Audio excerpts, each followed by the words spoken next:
On a Wednesday morning in October, with the harvest moon still fading in a pale sky above the Iowa plains, Marcus Delworth stood in the middle of his own field and watched $140,000 worth of future dissolve into the mud beneath his boots.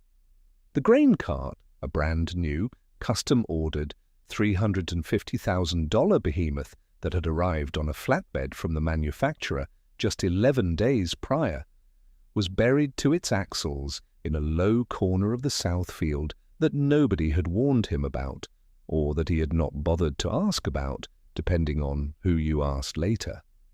The machine tilted slightly to the left, its auger arm extended at a useless angle like the wing of a bird that had forgotten how to fly. The tires, each one taller than a grown man, had spun themselves down into the soft clay until the chassis was resting on earth. It was not stuck in the ordinary way a truck gets stuck on a muddy road. It was planted. It had become part of the field. The corn was ready. In fact, the corn had been ready for 5 days, and every one of those days had cost Marcus money he had already spent in his mind. The weather window was closing. The forecast showed rain by Friday, and then more rain the following Monday, and then temperatures that would do things to standing corn that Marcus did not want to think about. His combine was running fine, parked at the north end of the field, idling and waiting, its operator on his phone, getting paid to sit. 2 semi-trucks were parked on the gravel road, their drivers doing the same. The whole operation was breathing and burning diesel and going nowhere. Let me tell you about Marcus Delworth.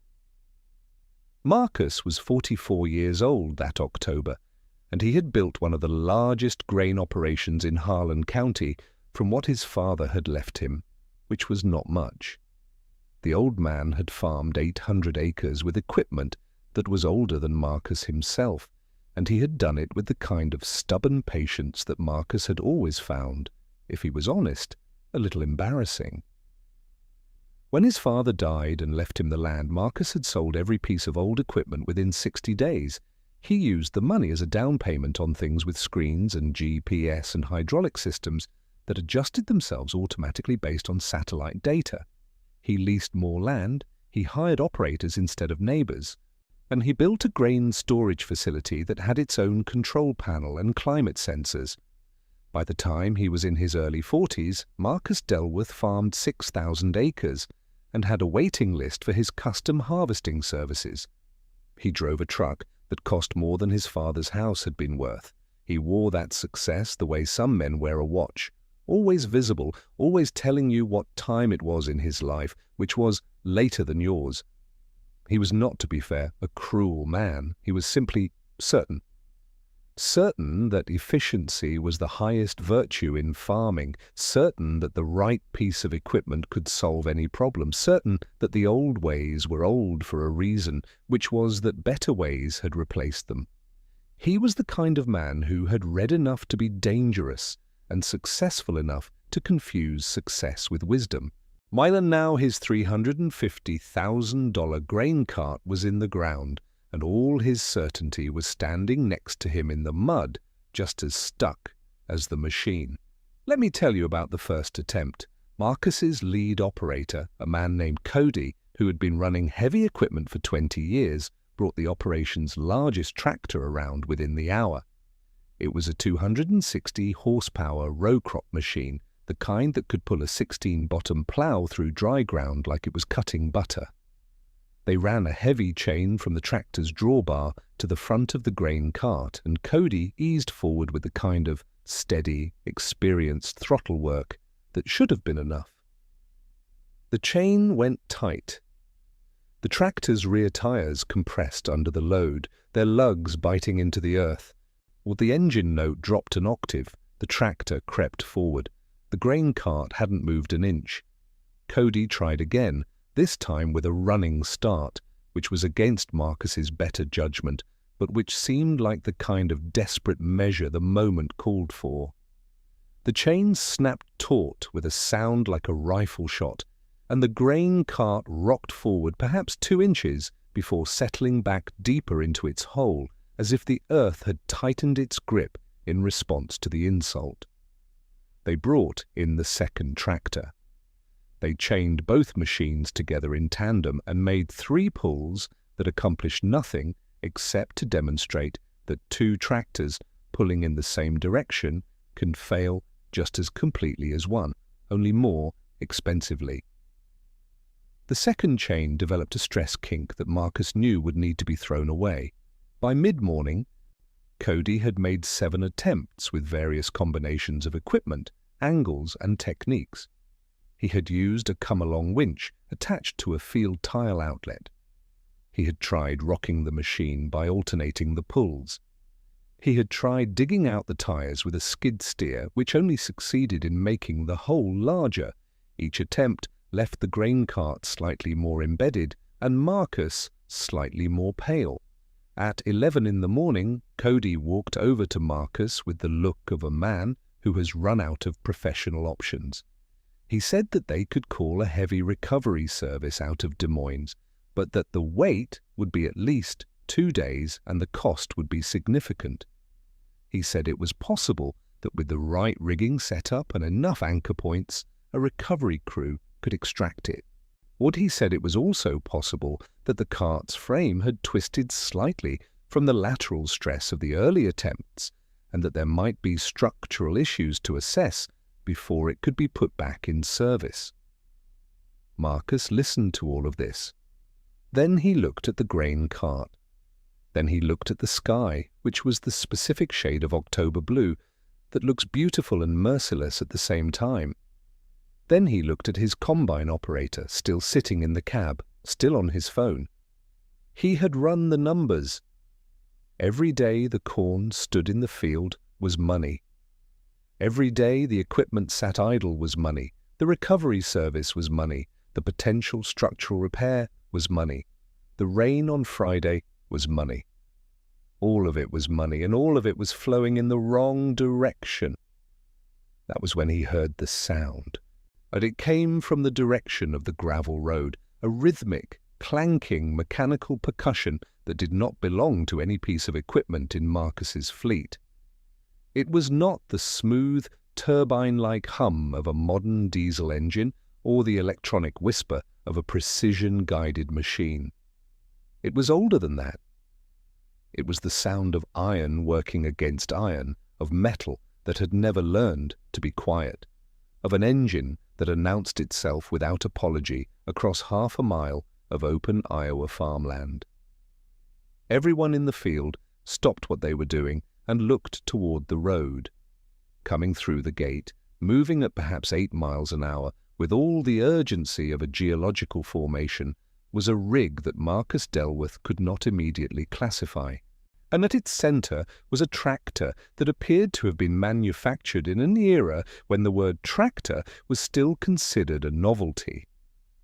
It was red, or had been red, beneath the patina of decades and the particular grey-brown of oil and time. Behind it, on a low trailer, sat what appeared to be a winch or a capstan of some kind, built from heavy steel and connected to the tractor's power takeoff by a shaft that had been painted at some point in its life but had long since returned to bare metal.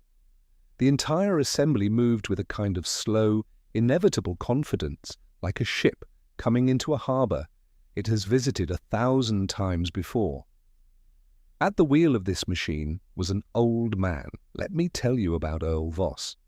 Earl was 79 years old that October, though most people in Harlan County would have guessed older if they were being honest and younger if they were being polite.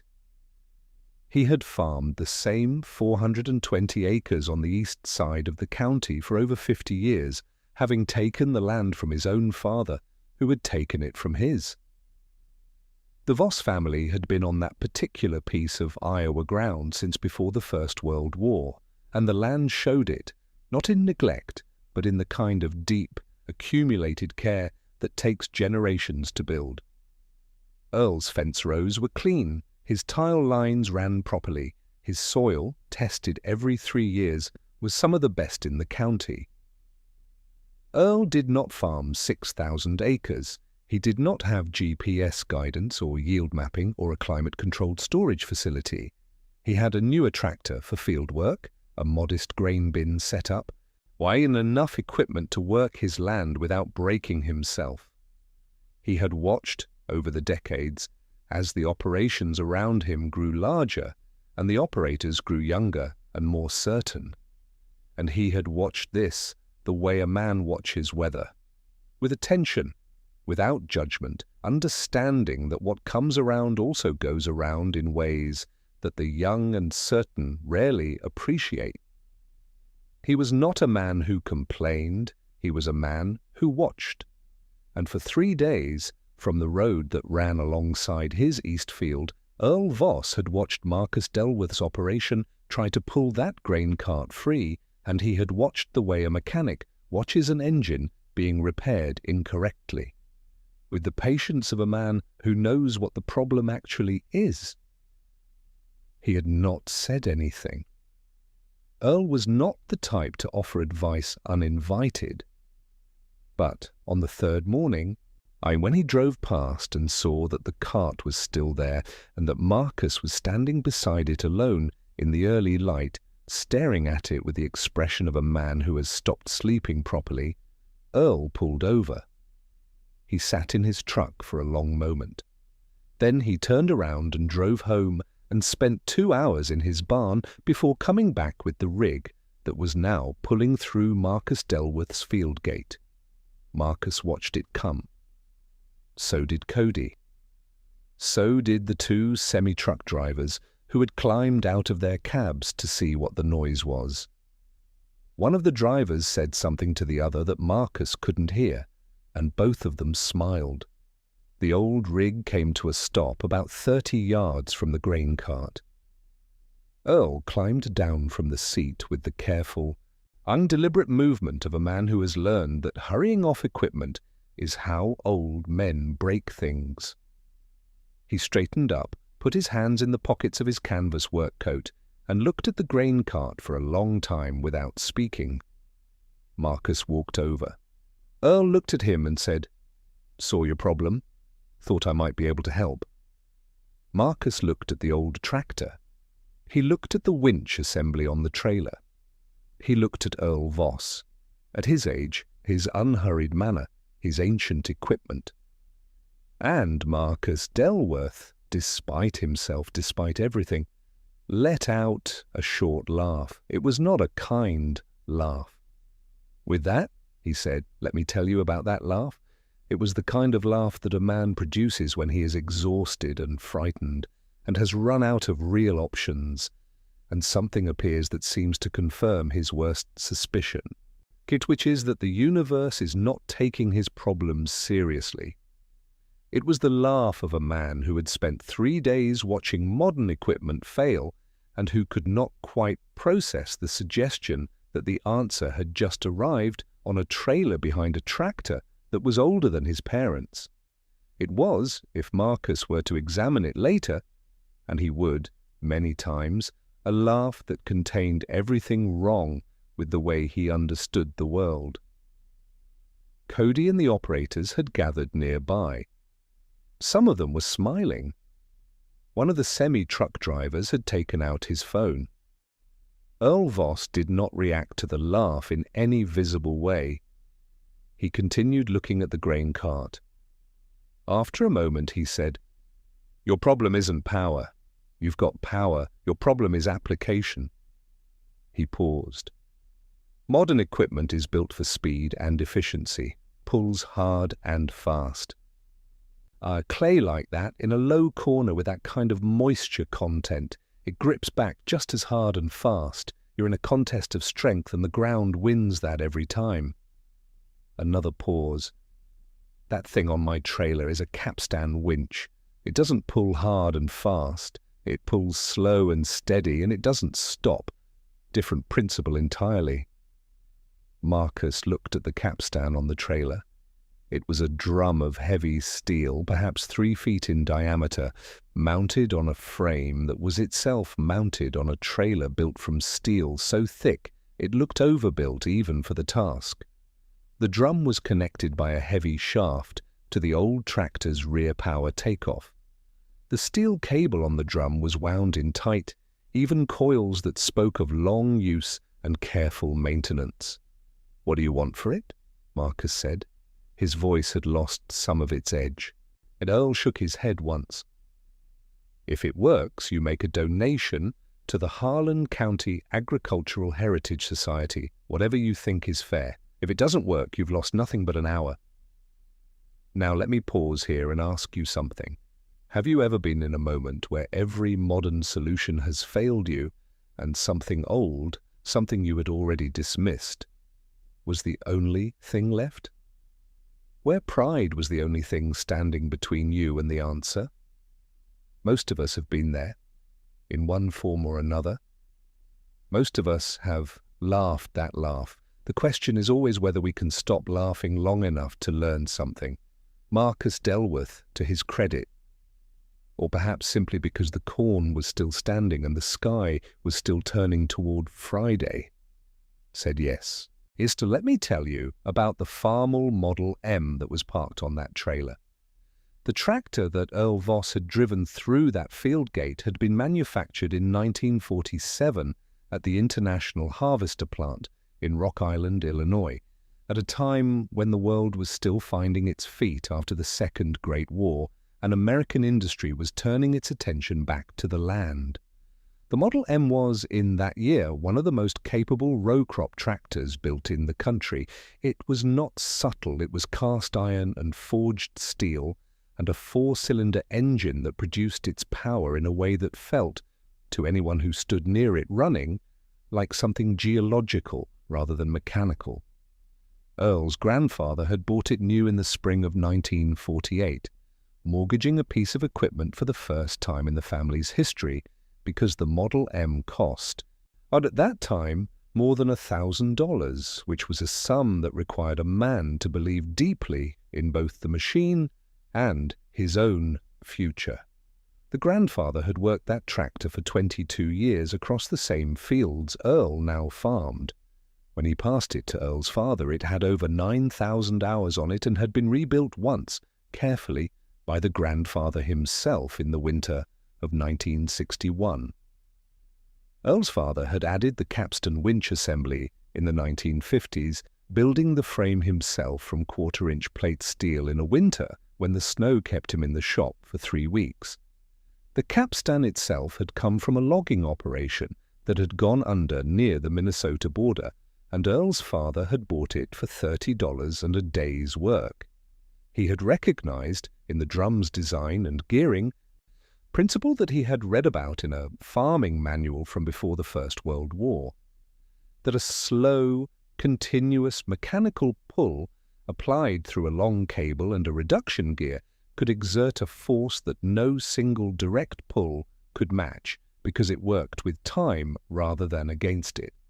When Earl was young, he had watched his father use that capstan to pull fence posts that had been set in frozen ground, to retrieve a truck that had gone into the ditch in February and frozen solid overnight, and, once, to pull a neighbor's combine out of a creek bed after a flash flood. The neighbor had wept. Earl's father had said nothing because, in his experience, gratitude was a thing between a man and his own heart and didn't require witnesses. The tractor had been taken out of regular field service in 1979, when Earl had gotten a newer machine capable of pulling the larger implements that modern farming required. But he had not sold it. He had not parted it out. He had kept it in the back of his machine shed, covered with a canvas, drained and preserved with the care of a man who understood that some things once gone do not come back. He started it once a month.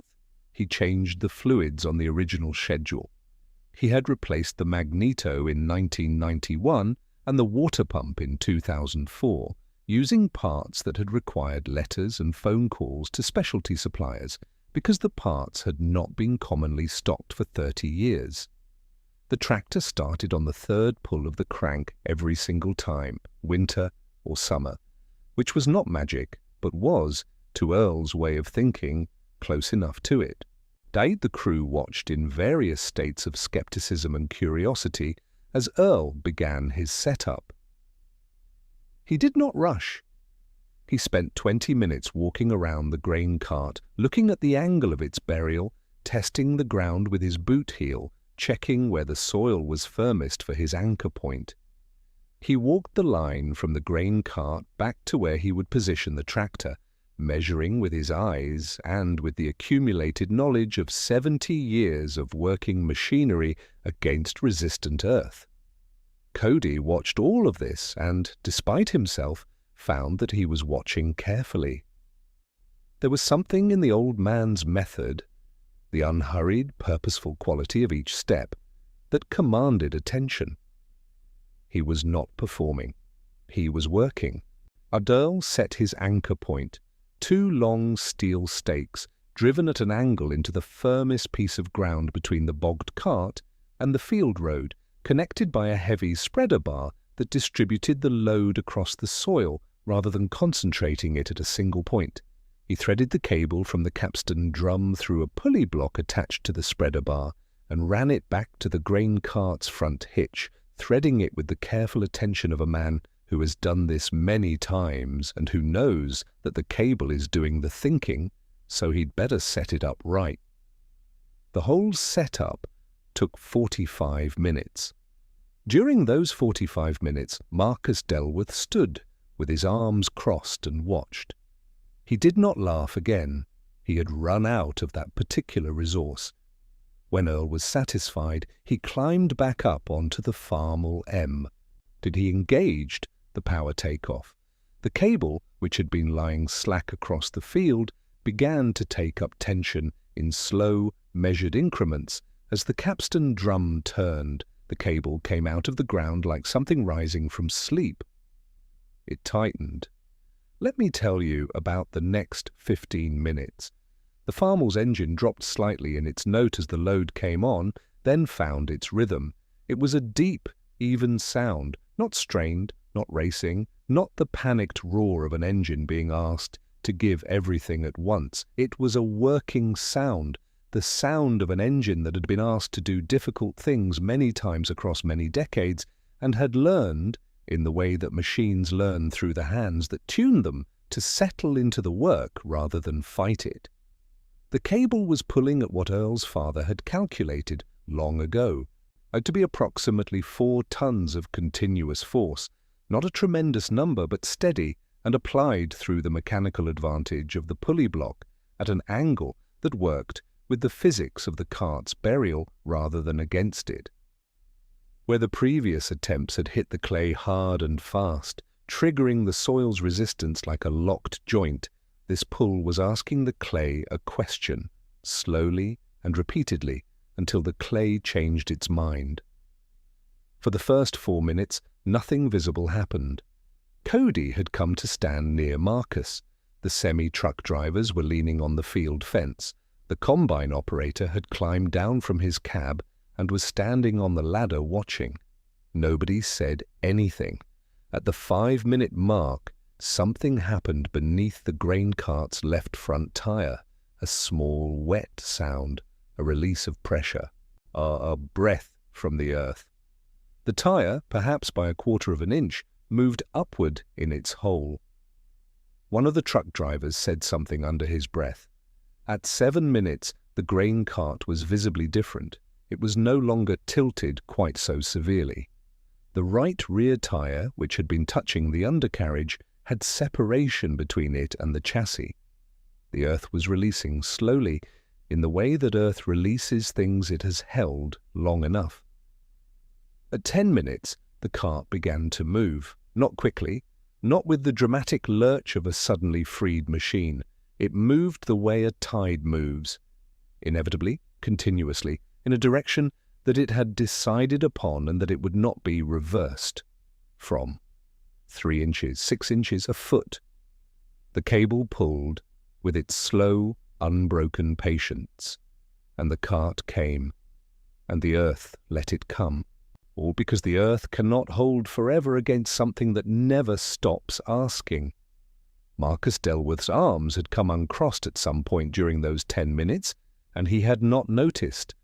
At 14 minutes, The grain cart's front tires found solid ground. The rear followed. The machine was out of its hole. It sat on the field, slightly muddy, perfectly intact, absolutely free. Earl Voss did not stop the tractor immediately. He let the cable down easy, removed the tension methodically, disengaged the power takeoff, and then shut the tractor down. He climbed off, again with the same careful movement, and walked over to look at the grain cart. Cody started clapping. It began with him and spread through the crew in the ragged, genuine way that applause spreads when it means something. The truck drivers were laughing, but not at anything. The combine operator had his hands on top of his head. Marcus Delworth was standing very still. His face had done something complicated, run through several expressions in rapid succession, and arrived at one that he was not accustomed to wearing. It was the face of a man who has just seen something he did not believe was possible, accomplished by something he had laughed at in front of people who had watched him laugh. Earl walked past the grain cart and stood looking at the hole it had left. After a moment, he said, without turning around, "You can get your corn in now." Then he began, without hurry, to collect his cable. The next morning, Marcus Delworth drove to the east side of the county. He found Earl Voss in his barn, which was the kind of barn that tells you everything about the man who maintains it. Tools hung on their outlines, floor swept clean, every machine in its place and in its working condition. Earl was at a workbench doing something with a carburetor, and he did not appear surprised to see Marcus, which made Marcus feel somehow worse. Marcus said what he had come to say. He said that he had been disrespectful. He said that he had laughed, and that the laugh had been wrong, and that he knew it had been wrong before the echo of it had died in the October air. He said that he had spent his career believing that newer meant better, that bigger meant stronger, that the old ways were old for reasons that only favored the new ways, and that yesterday had shown him something about that belief that he needed to sit with. Earl listened to all of this without interrupting. When Marcus was finished, Earl set down the carburetor and wiped his hands on a rag that had been folded on the edge of the bench. He said, "The machines your grandfather used weren't stupid. The men who built them weren't stupid. They were solving the same problems you're solving with the materials and knowledge they had. And some of them solved those problems in ways that haven't been improved on, just forgotten." He paused. "The capstan doesn't know it's old. It knows the physics it was built around, and physics doesn't have a model year." Another pause. "The M was built to work. Not to be fast, not to be impressive, to work. It doesn't know when to quit, because nobody built it to quit. That's a design philosophy, not an accident." Marcus sat with that for a moment. So then he asked how much he owed the Agricultural Heritage Society. Earl said that whatever Marcus thought was fair was fine. Marcus wrote a check that was not what Earl had expected. It was, in fact, a check that caused the Agricultural Heritage Society to contact Marcus twice the following week, once to confirm it was genuine and once to thank him in a way that suggested they had not been thanked quite like that before. Let me tell you about the years that followed. Earl Voss became, in the particular way that rural communities canonize their own, a kind of legend in Harlan County.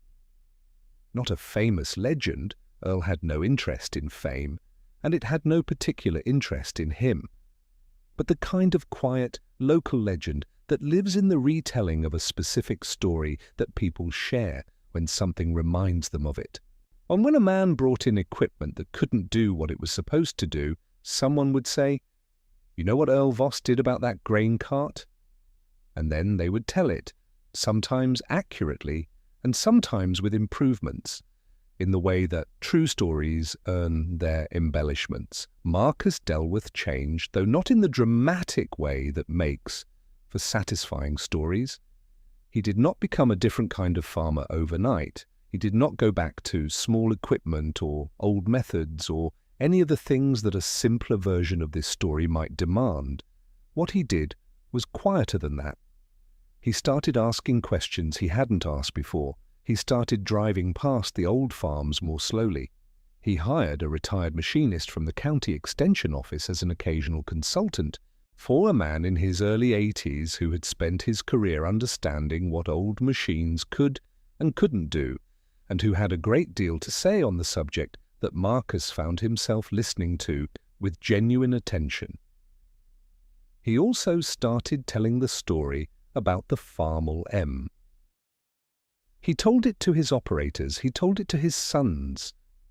He told it to anyone who showed up at his operation, talking about equipment the way Marcus had once talked about equipment, as if price and horsepower were the only numbers that mattered. He told it without embellishment because it didn't need any. Earl Voss farmed his 420 acres for 6 more years after that October. He retired from active farming at 85, turning the operation over to his grandson Daniel, who had come back to the county from an engineering program in Des Moines, bringing with him both a degree in mechanical systems and, importantly, enough time in his grandfather's barn to know what the degree didn't cover. Earl passed away in January in his 87th year, during the kind of Iowa winter that seems designed to remind everyone of their mortality. The funeral was held in the same church the Voss family had attended for 4 generations. It was, for a funeral in a county where most people knew each other, a notably large gathering. Marcus Delworth was there. Cody was there. 3 of the semi-truck drivers were there, which surprised Marcus and, he suspected, would have pleased Earl enormously.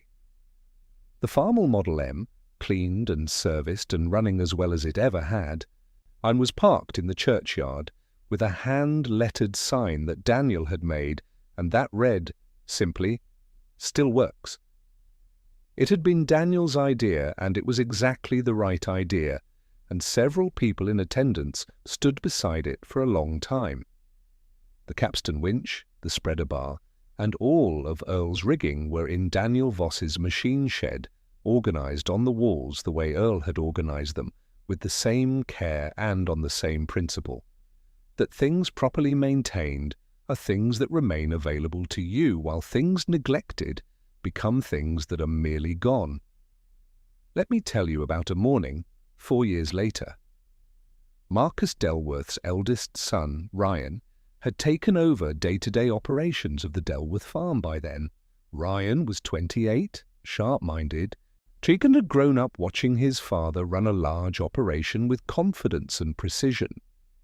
He had also grown up hearing his father tell a particular story about a grain cart and an old farmer and a 1947 Farmall M, and he had heard it enough times that he knew it by heart, in the way you know something that has been told to you repeatedly, and that you have, despite that repetition, never quite believed would apply to you.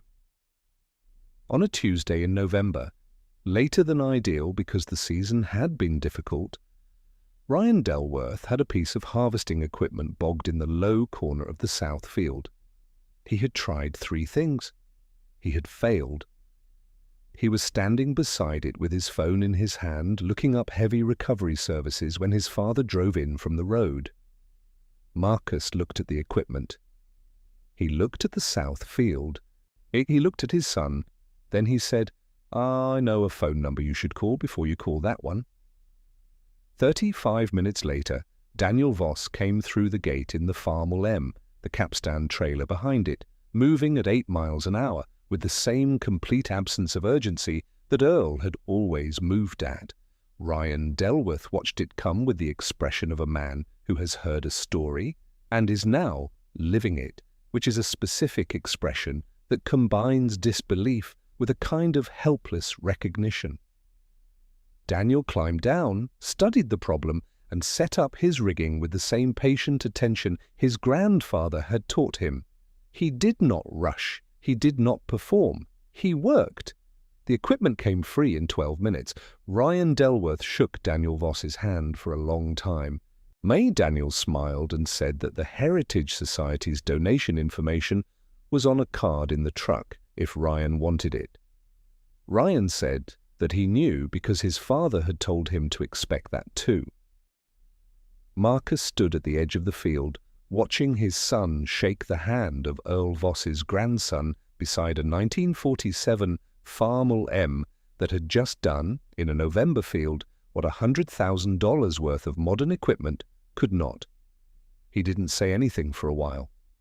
Then he put his hands in his pockets and looked at the tractor, still idling, exhaust rising into the cold air in the particular visible way that cold air makes breath visible, and thought about what it meant that this machine, this specific machine, cast in 1947 in Rock Island, maintained across 3 generations of Voss men with the stubborn, quiet conviction that useful things deserve to remain useful, was still here, still starting on the 3rd pull, still doing the work. Some things don't become obsolete. They just wait for people to remember why they were built.